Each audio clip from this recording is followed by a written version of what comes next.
Yeah, my name is Erni. I work for Quby. Today I'm going to talk about our journey of how we productionize our Apache Spark pipelines in production.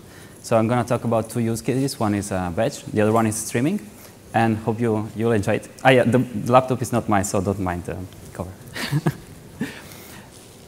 So I work for Quby. Quby is an international company. We work in Amsterdam. This is part of our office during the usual weekly drinks.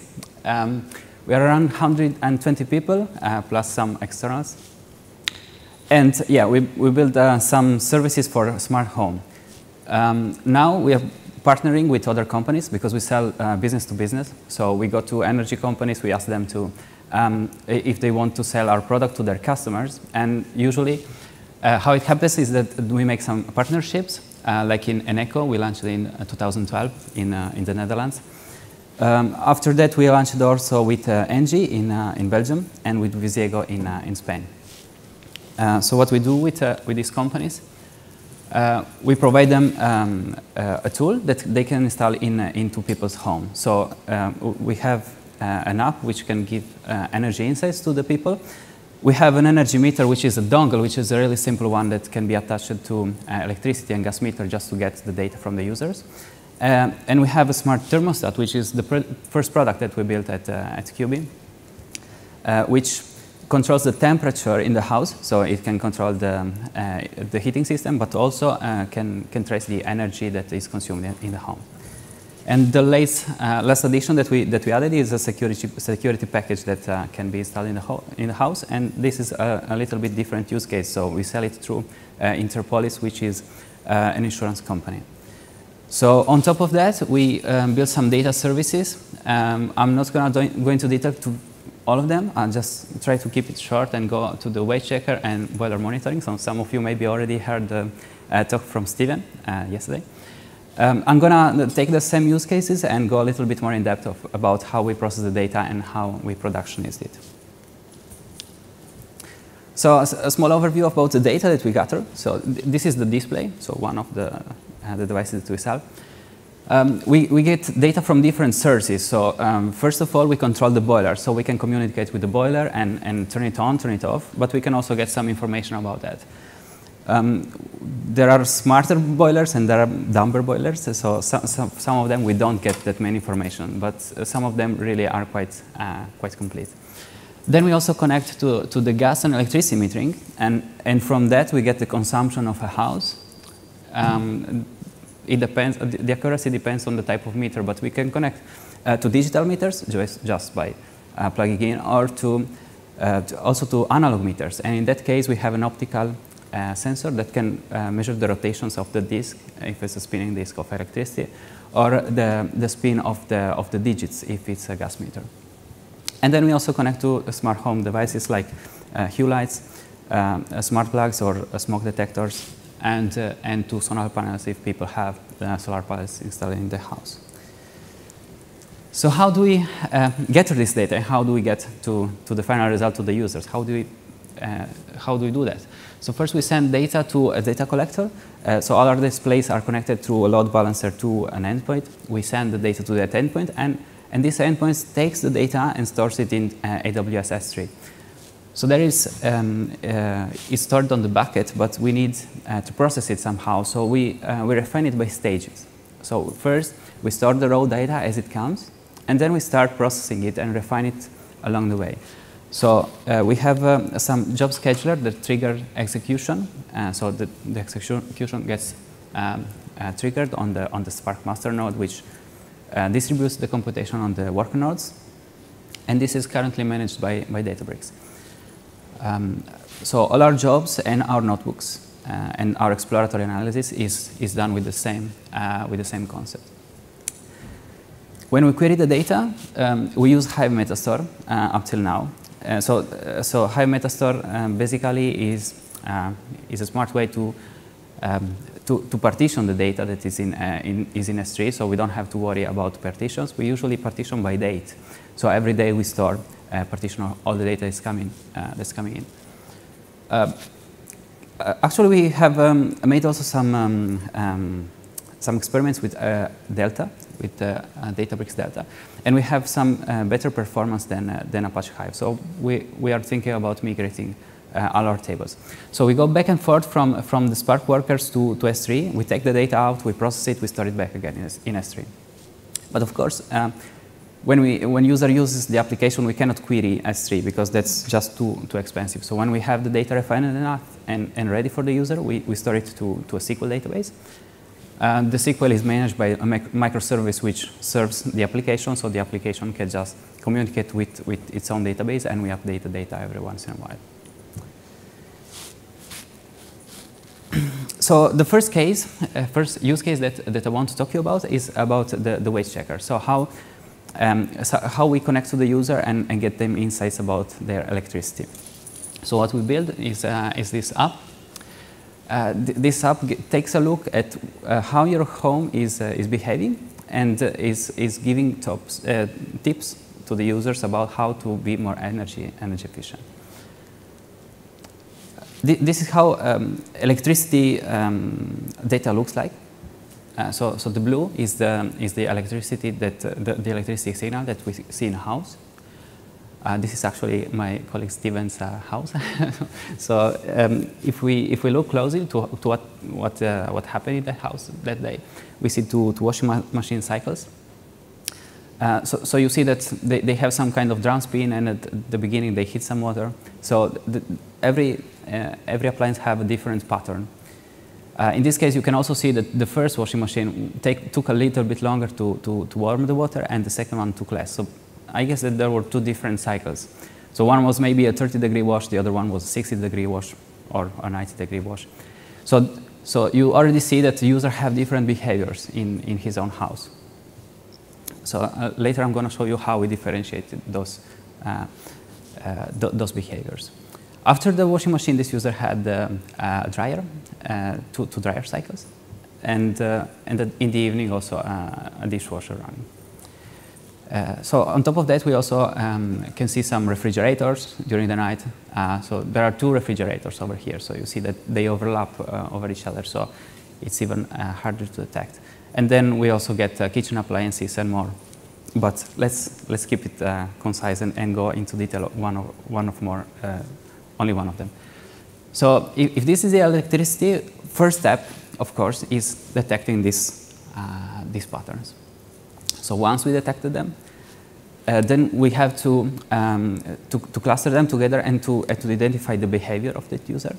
And after we've done that, then we can compare to the peers and or to the industry standard to understand if their behavior was efficient or not. And final stage, we get to the application with to the final user. So this runs on scale. So every day we detect 75,000 dishwasher cycle, for instance. If we would chain and turn them on continuously one after each other in a sequence, that would take 13 years to complete the dishwashing cycle of all this cycle that we detect only one day. And 25% of them usually are inefficient, so they consume more energy than an A+ label on the energy market. So from the data point of view, how do we get to these results and how do we process it? So we have different stages, as I told you before. So we have some collection data that's coming in, and we can assume that that's 1 hour delay in that data. Then daily we process that, and we go to electricity data, and then there are some processing happening there, and then we run the detections. So we try to understand what's happening in that day. After that, we collect, we look back for 90 days, and we look at 90 days of detections to determine the behavior.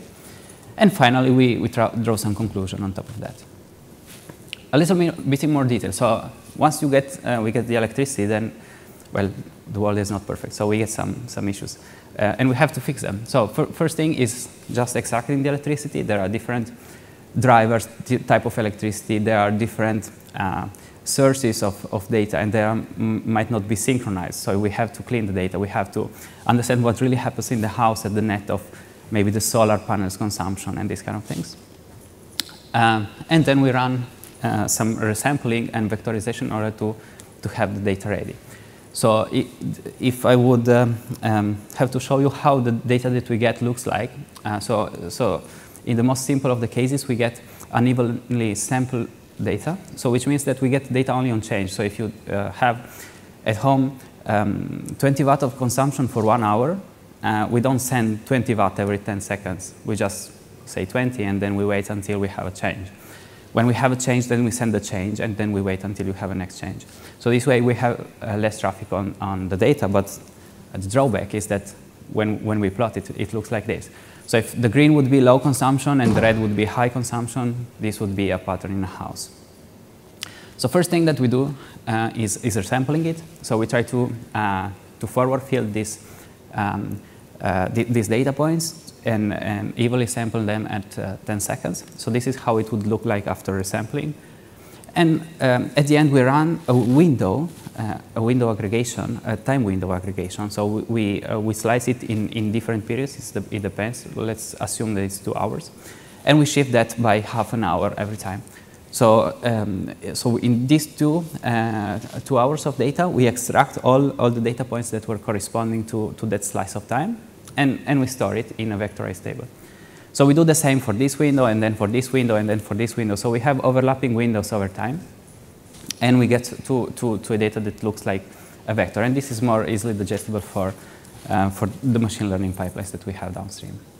So once that it's done, so we have the electricity, it's nice, clean, it's vectorized. Then we do some detections of the appliances. So there are basically 2 ways that we can detect appliances. The first, the most simple one, and sometimes even the most effective one, is just looking at the signal and apply signal processing on top of that. So we look at the data, we go through the data, we use windowing functions. And with windowing functions, this time non-time-based windows, but just normal window function, we can extract a lot of features from the data and from the detections. And the second way is using machine learning algorithms. In that case, we have a TensorFlow model trained with Keras on top of Spark. So in that case, so there are 2 pipelines. One processes just the signal, and the other one uses the machine learning models. So if we would have to visualize that, these are the vectors that we extracted from the previous step. And we just want to detect some predictions out of it. So if we wanted to detect this, if this block of red cells is completely inside the vector, then this would be the output. And the green predictions, we don't really care. So if we have a negative, we drop it. But if we get a detection, then we really care. So we store it. Once we store all the detections, we store it for multiple days. And the next stage, we look back to 90 days in this case, but the time period can vary, of course. Then we have a lot of users with a lot of detections of washing machines. And these detections have also some feature attached. We can understand how much energy was for each cycle, power, time of the day. There are many. And so what we want to do, we want for each individual user to understand his own behavior. So we don't want to mix users within each other. So that's a very different machine learning approach. So the first one, when we were doing the detections here, when we use Keras and TensorFlow, we take the same model. So we train it once, we store it on disk, and when we trigger the pipeline, it reads that model and applies the same model over whole data that we have. In this case, it's different. So instead of having one model, we have 300,000 models running in parallel on different users. So each user has its own. If you try to do that with SparkML, for instance, it would never work because SparkML is assuming that you are working here. So it's not ready to accept non-parallelized data because the input data in that case is a Spark data frame or an RDD. So what we use a non-distributed library that runs inside the UDF on top of Apache Spark, because in that case we can just collect the vector and have that. And actually there is also a library which is called Spark scikit-learn, and it does already that for you. So you can apply it on grouped data. You can group by user and then apply that library to run some clustering on top of that. So the result of of this stage is the clustering of the data points that we collected in this stage. So if these are the detections and we mapped them on 2 features in this case. So you see that this user used his dishwasher in 2 different behaviors. This one, which was less common, and this one, which was most common. So if this is the input to the machine learning models that we run at that stage, which is a Gaussian mixture model, then we get this behavior here. So we can detect if there's one behavior or more than one behavior. And if there's more than one, we get the weight of each one. So what is the confidence of that one? And once we get that, and we we can map the behavior on some standard reference, which in this case might be the energy labeling. So we can see that this user most of the time washes his dishes in an A+ category. And in this way, we can also compare user to user, or user to of course, standards. If we put everything together, this is how the pipeline looks like. Actually, this is a simplified version. There's some more things, but assume that this is the electricity pipeline, so where we detect dishwasher, washing machines, refrigerators, and so on. And this is the gas pipeline. And the gas pipeline is more complex because there are more dependencies, because we have the gas meter, we have the thermostat settings, the thermostat data, so the temperature in the house. We have maybe the external weather. So there are many variables that have to come together to get actually to the final result. Once you have all that, of course you have to schedule it. You have to run it daily, in our case, or periodically anyway. So there are basically 2 options. The first one that we use, this is the one that we use the most actually, is the Databricks jobs with notebook workflows.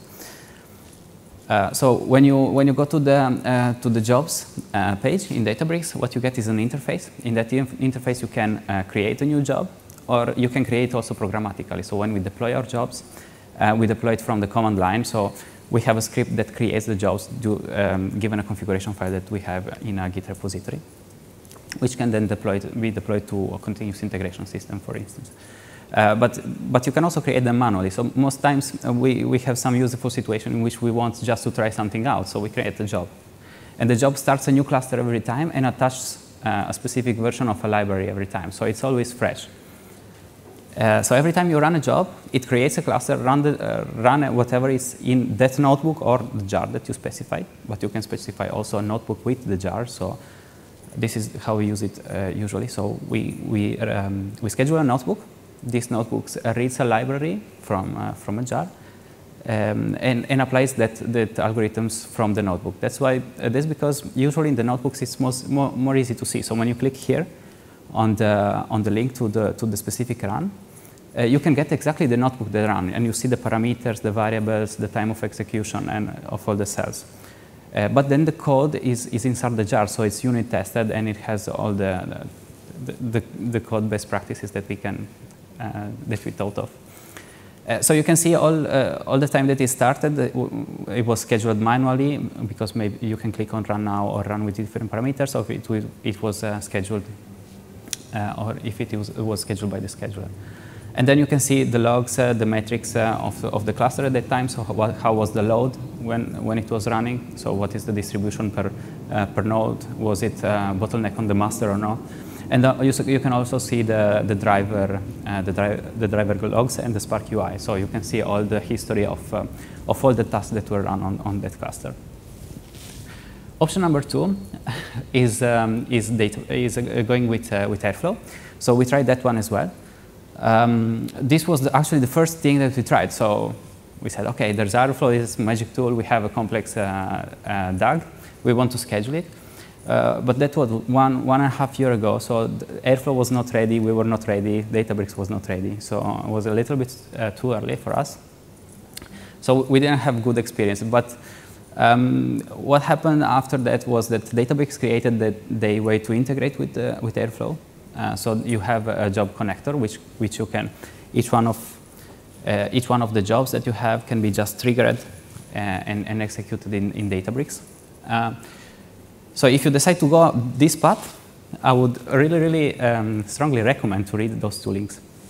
because the first one is in general about ATL principles. So it's like common sense, like how to use the scheduler in general. That can be applied to any scheduler you want to use. And Airflow is somehow counterintuitive for some things, like for the parameters that you get inside the jobs. Maybe you wouldn't expect that. So be careful and read the gotchas, which is like the most time-saving thing that you can do if you go to Airflow. Read that page. If I want to sum up like the thing that we must learn during this journey of the batch pipelines, and take four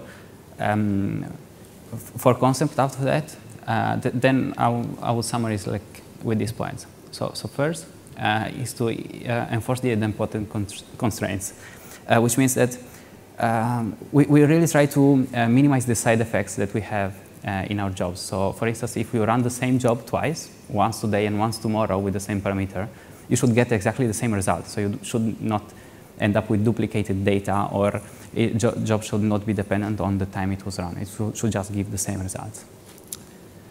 Second is enforcing the reproducibility of the whole package. So you don't want to run one version of the DAG and the dependencies with another version of your jars, of your model, or anything else. You really want to have a way. So that's up to you. There are some good practices around, but there should be a way to trace that back all together into a single unit. Another thing that we found very useful, and there has been talk already today and yesterday about that, is that if we group all the transformation into a function, and the transformation is at the net of any querying to the database or anything else, we can just chain them.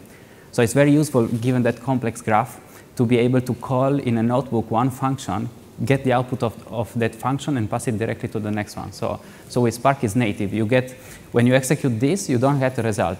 You get a computation plan. So it's lazy. This executes in an instant. And this also executes in an instance. You can just pass the data frame here and execute the next one, and nothing happens. It just computes when you really need it at the end. So it will try to push down all the filters as much as it can, and Spark will try to optimize the query for you. So that was something very useful. It helped us make our code better, because once we had our data scientists go into this flow of mind, then everything was testable magically, because you can pass a data frame as an input, you compare with the output with what you expect, and you get a unit test immediately. And that unit test serves also as documentation. So if you take that unit test, you copy paste it into the notebook, it should just run. It's just, in our case, it's Scala code. And third thing, the data locality and understanding partitioning really well.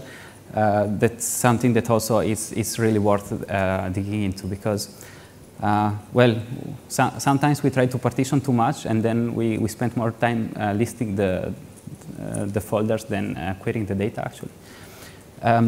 But also there was some quite nice development in Delta tables right now, in Databricks Delta. So when you store the files in Parquet format, the Parquet format stores some metadata about each of the columns.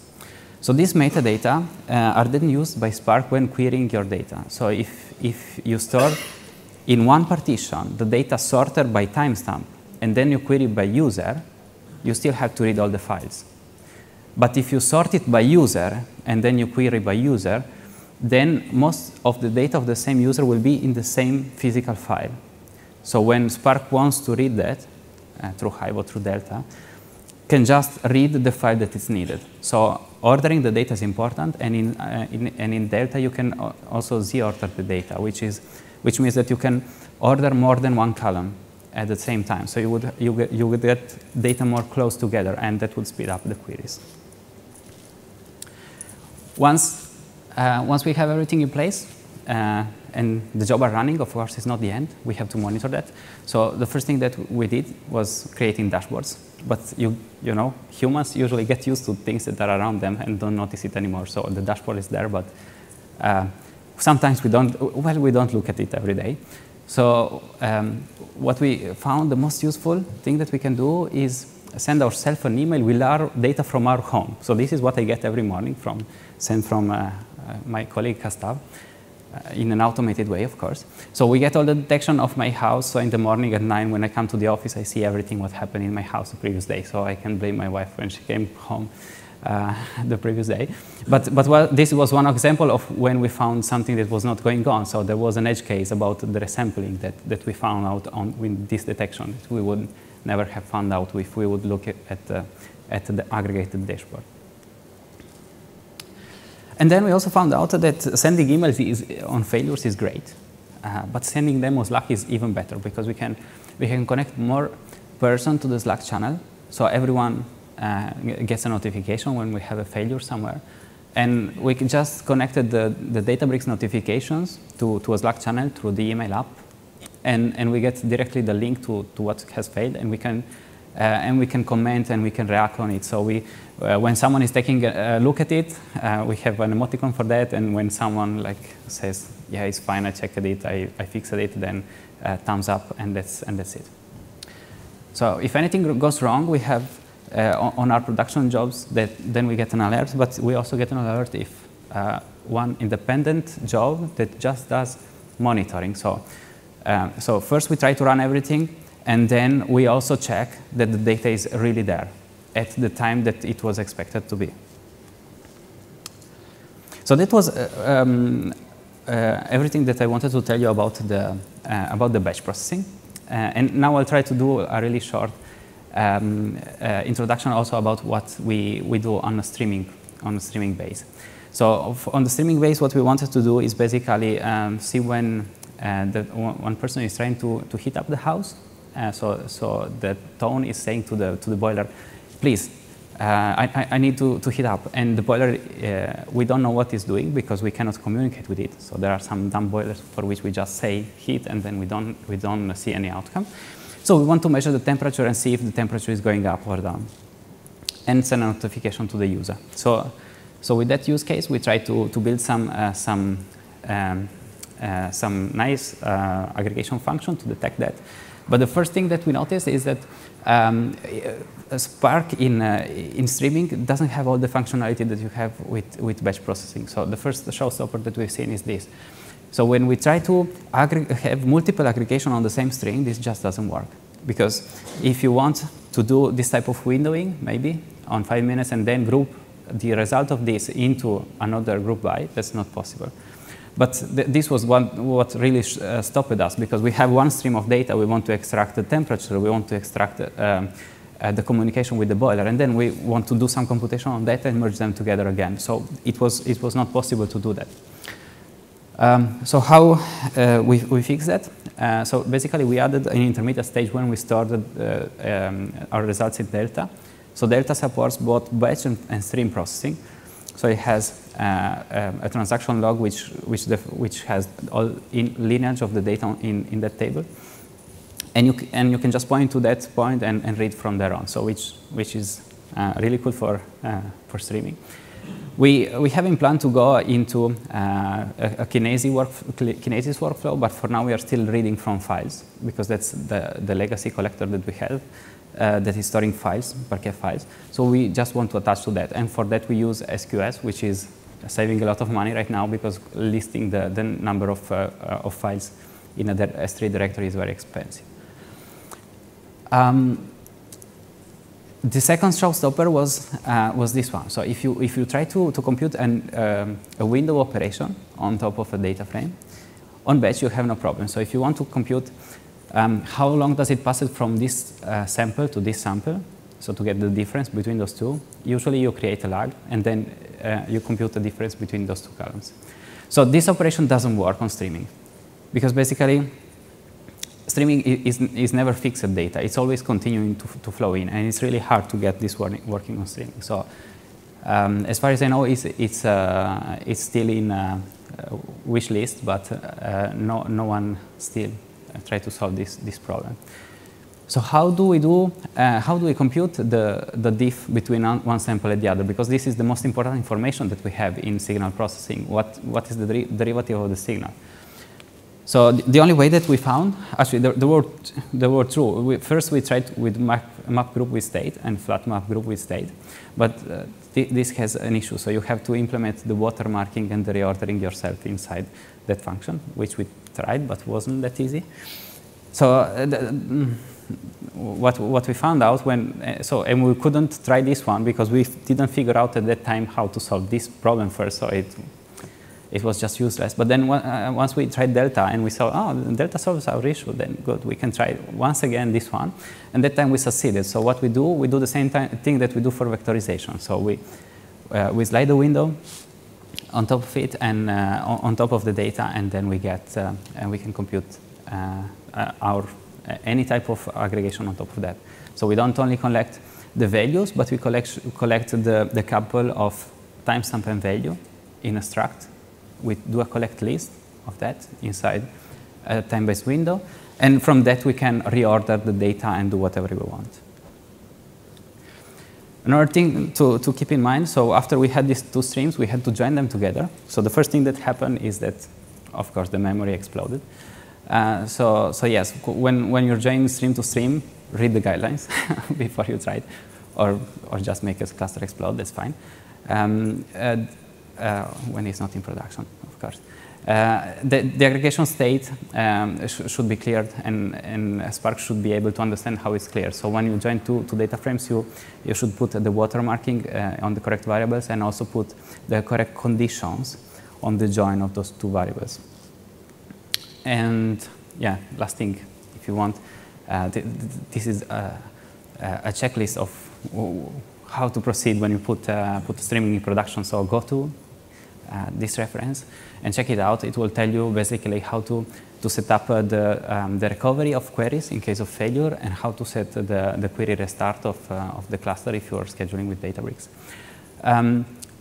By default, Spark scheduler schedules the micro batches one after each other, but they are sequential, so they are not parallel. Even if you run multiple streaming aggregation on the same notebook, what happens is that it is trying to put one after each other the micro batches of different processes. So this you can just configure Spark scheduler to go in parallel with all of that. And the next thing, the aggregation state, which is kept in memory, usually from Spark by default, is kept directly in memory, and this can lead to a lot of garbage collection time. So you can also change the stateful storage and store it to disk, and this will increase the performance quite a lot. And then, yes, if you have a stream-to-stream join, then take a look also at multiple watermark policies. So what to do when one of the two streams is lagging behind the other, so that Spark knows what to do. Maybe he can drop some data points and get less state. So on behalf of Quby and the united teams of data, thank you for your attention.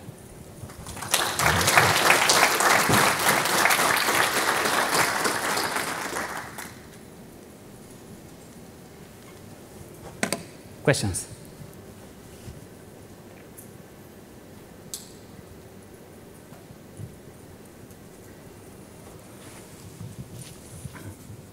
Hi, thanks for a good presentation. Thank you. How did you mention that you have a lot of models when in one of the use cases, like thousands of models? How do you do the model management? Well, what we store at the end is the model. So the output of that stage is actually the center of the grouping of that model. So we are not running, we are computing it on the fly every time. So we are training it.